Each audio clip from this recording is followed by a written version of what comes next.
The Chargers dropped their first preseason game against the Rams, but here's the thing. This game gave us clarity, and that's a win in its own way. Before the regular season kicks off, getting answers about the roster is more valuable than the scoreboard. There's still one preseason game left, but after this one, we already have a pretty good sense of how the 53-man roster is shaping up. So, let's break down what we learned. What's up, Chargers fans? Welcome to the NFL Playbook Chargers. If you're new here, don't forget to hit that subscribe button. This channel is all about breaking down everything you need to know about the Bolts. Guys, I want to start with Quentin Johnston. He took a really scary hit in this game, ended up in the hospital with a concussion. Some fans are really upset and saying the referees favored the Rams. They didn't throw a flag on such a brutal hit, but in my opinion, that hit wasn't intentional. In such intense running plays, hits like that happen. Yes, it was dangerous, but it was unintentional. I was checking the news, and thanks to Harbaugh, he said he's doing well, remembered the play, was talking, moving around. That's all good news. Hopefully he'll be fine by September 5th if he clears concussion protocol.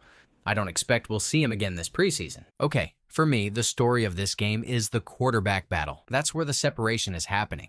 Greg Roman will go to the podium Monday or Tuesday and say the usual, the quarterback 2 battle is wide open. But let's be honest. It's not wide open anymore. This is Trey Lance's job. He's been the better quarterback this preseason compared to Taylor Heinicke. Heinicke's misses have been ugly. One nearly got Lambert Smith blown up today. Same high throws last week. He also just looks a step slow processing plays. That's not what I expected from him, going back to his Washington days. But today, he looked indecisive, unsure whether to run or stay in the pocket. Yes, he had 2 scrambles for 19 yards. But outside of those, unless the play was designed for him to get outside, he looked behind. The interior O-line wasn't great, but when you mix high throws with slow processing, it's hard to argue he's ahead in this competition.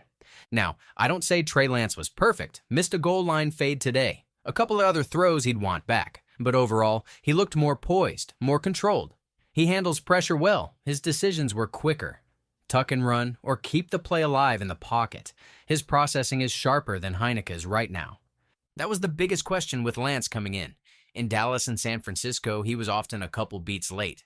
That's how you get something like that Tony Jefferson preseason game where he threw 5 interceptions. But this year, in this system, he's caught up to the speed of the game. Sure, it's preseason football. Offenses and defenses are simplified. But Lance is finally playing at the right tempo. Will that carry into the regular season? We'll see. But the growth is obvious. He's also had some great throws that didn't end in results. Last week, Brendan Rice lost a deep ball in the air. This week, David Campbell stopped his route early on what should have been a walk-in touchdown. Both were good throws from Lance that just didn't finish. Then, of course, the touchdown strike to Trey Harris. Perfect throw, great body control. That's what you want to see. So, to me, there's no battle anymore. Lance is a clear quarterback too. The question is, what should happen with Heinicke? Do you keep 3 quarterbacks? I don't think so. With roster battles at edge, running back, corner, and safety, keeping a 3rd QB doesn't make sense. They could try to flip Heinicke for a late pick, a 6th or 7th, something like last year's Falcons trade. Will there be offers? Maybe. Heinicke has started games in this league. If a team loses a quarterback to injury, someone could call. But based on his tape this preseason, it's possible there won't be a market. If there's no trade, you probably cut him. Keeping 3 QBs would feel like roster malpractice given how tight the roster battles are. I understood keeping 3 last year, with Easton Stick in the room and less overall depth, but this year, you need those spots elsewhere. And remember, DJ Uiagalelei didn't play in this game, but against the Saints, he was awesome, so don't sleep on him too. Okay, let's move to Justin Herbert. He only had 1 drive, but it's worth talking about. It started rough with that low turf throw on the screen to QJ. But once he settled in, he found rhythm. Went to KLS multiple times, including an ISO ball throw. That stood out. He's clearly comfortable throwing to KLS. When QJ went out, KLS was the first sub. Some fans wondered if that meant he's ahead of Trey Harris. I don't think so. That's just positional. QJ plays X, so KLS filled in there. Harris has been training more at Z, but both Harris and KLS were excellent tonight. Harris especially. He had a 38-yard bomb from Lance, some nice catches, and set up a touchdown before halftime. That was his breakout. Personally, I'd like to use both Harris and KLS next week, but given the thin WR room without QJ, they might have to play a little. And now, let's talk running backs. Rocket Sanders looked better than Kimani Vidal tonight. But honestly, the backup O-line killed the run game. Outside of Sanders' sideline run and his touchdown, most carries went nowhere. That's not just on the backs. The blocking was rough. Rocket Sanders had better flashes, but both backs were running into walls most of the night. Omarion Hampton looked good with the ones. 2 runs for 12 yards.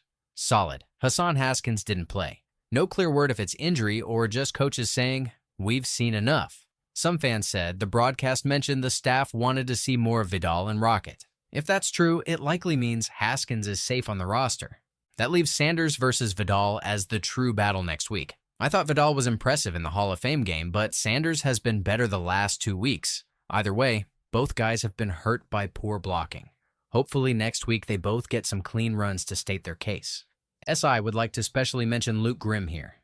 He had a return and a catch tonight. He's not making the 53rd, but he's the type of backup returner this staff likes to keep on the practice squad. Rager was that guy last year. If Rager stays injured, Grimm could fill the role.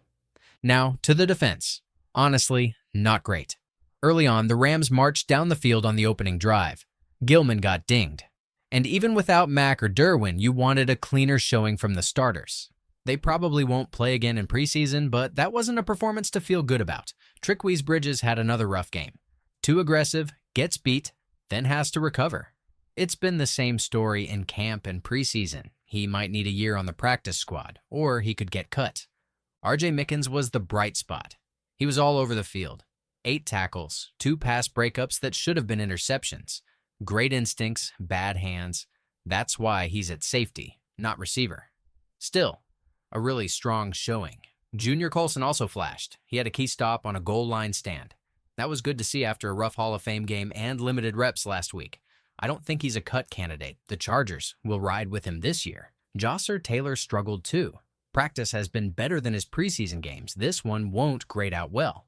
Tara Edwards had the big man interception on Bennett, then trucked him on the return. That's always a crowd pleaser. Special teams. Cameron Dicker went 3 for 3.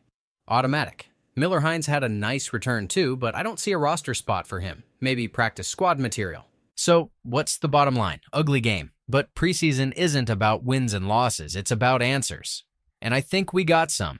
Trey Lance has locked down quarterback 2. The running back battle between Rocket and Kimani is still wide open. Harris and KLS continue to show they're ready. The defense needs cleaner communication. In next 2-3 days, I'll probably do a 53-man roster prediction instead of a breakdown of the final preseason game. That last one will be all about backups and roster hopefuls. The 53-man projection will be more meaningful. That's it for now. Bolt up. See you next time.